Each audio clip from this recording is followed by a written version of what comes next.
And thank you, Prime Minister, for those powerful remarks. I also want to thank the Forum for inviting me this year, the distinguished guests, and the resilient people of Taiwan. Let me first say, wo ai Taiwan. I love Taiwan. I stand before you today not as a Republican or a Democrat, but as a proud American in strong support of this beautiful island and the friendship between our peoples. Taiwan is proof that democracy does work. When I gifted President Lai previously a Texas cowboy hat, as I'm from Texas, I was reminded of the strong values which bind us together. Cowboys symbolize freedom and resilience, and time will show that the cowboy of the West will always prevail against the authoritarian dragon of the East. The United States Congress is the largest bipartisan supporter of Taiwan in the world, and it always has been. Since 1979, our Congress enshrined the Taiwan Relations Act into U.S. law. The Chinese Communist Party would love nothing more than to undermine our partnership and alter U.S. policy toward Taiwan. But on behalf of the United States Congress, I can report to you here today that the policy we mandated in the Taiwan Relations Act remains alive and well. Alive and well to promote a free and democratic Taiwan. First, the law requires the United States to provide Taiwan arms of a defensive character. We are making good on that progress. Last December, Congress signed off on $11 billion in a foreign military sales package directed to Taiwan, the largest in history. And we're not stopping there. I'm confident the President will forward another package to the Congress soon with an additional $14 billion in critical military defense articles. At the same time, I look forward to seeing Taiwan pass its annual defense budget. It is critical that Taiwan pass this budget to advance funding for its domestic drone production. Passing this bill will reiterate Taiwan's commitment to its own self-defense and signal a great leap of faith in Washington. Second, the law requires the United States to maintain the capacity to resist any force or coercion against the people of Taiwan. We must ensure that we have a strong, undeniable posture in the Indo-Pacific. That's why I've consistently worked with Japan, and I'm glad to see the Minister of Defense here today, with South Korea and the Philippines, to ensure our allies have what they need to fend off aggression.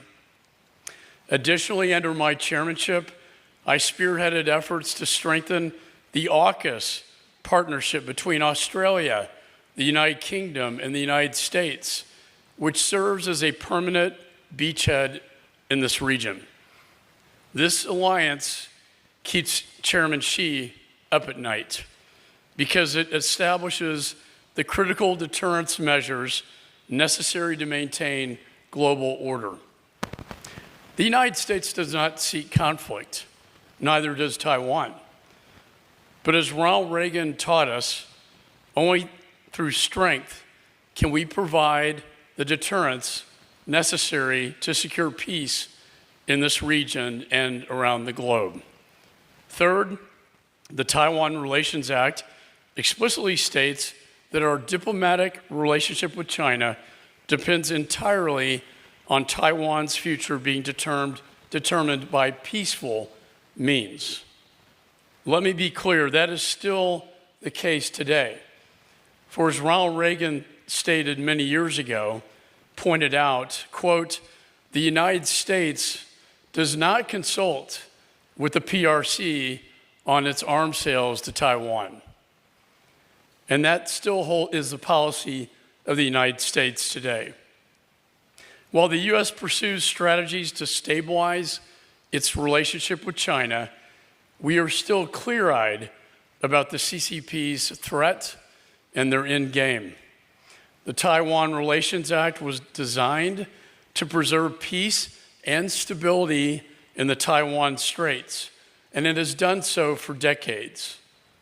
But the increasing belligerence of the Chinese Communist Party poses a direct threat not only to Taiwan, but to the entire global balance of power.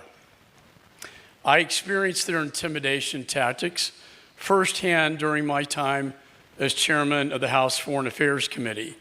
On my first visit to Taiwan, I was greeted by 11 Chinese battleships encircling the island nation, including an aircraft carrier, as well as 70 CCP aircraft, which violated your airspace.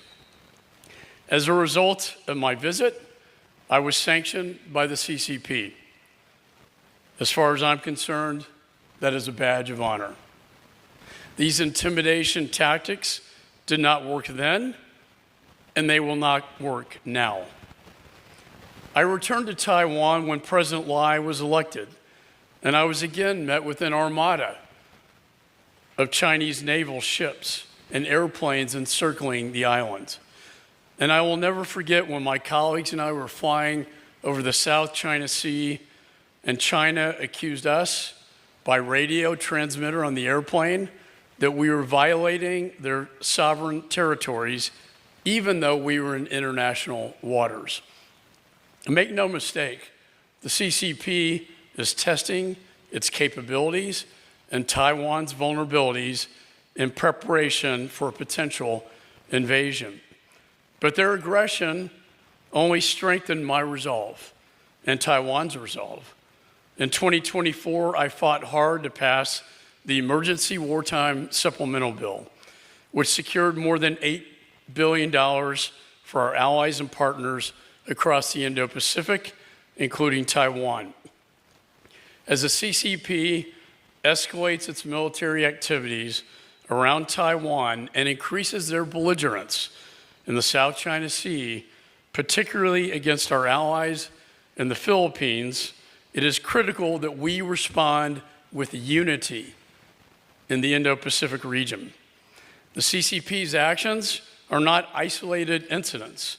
They are part of a broader, deliberate strategy to assert dominance in the region, challenging international norms and threatening the sovereignty of neighboring countries.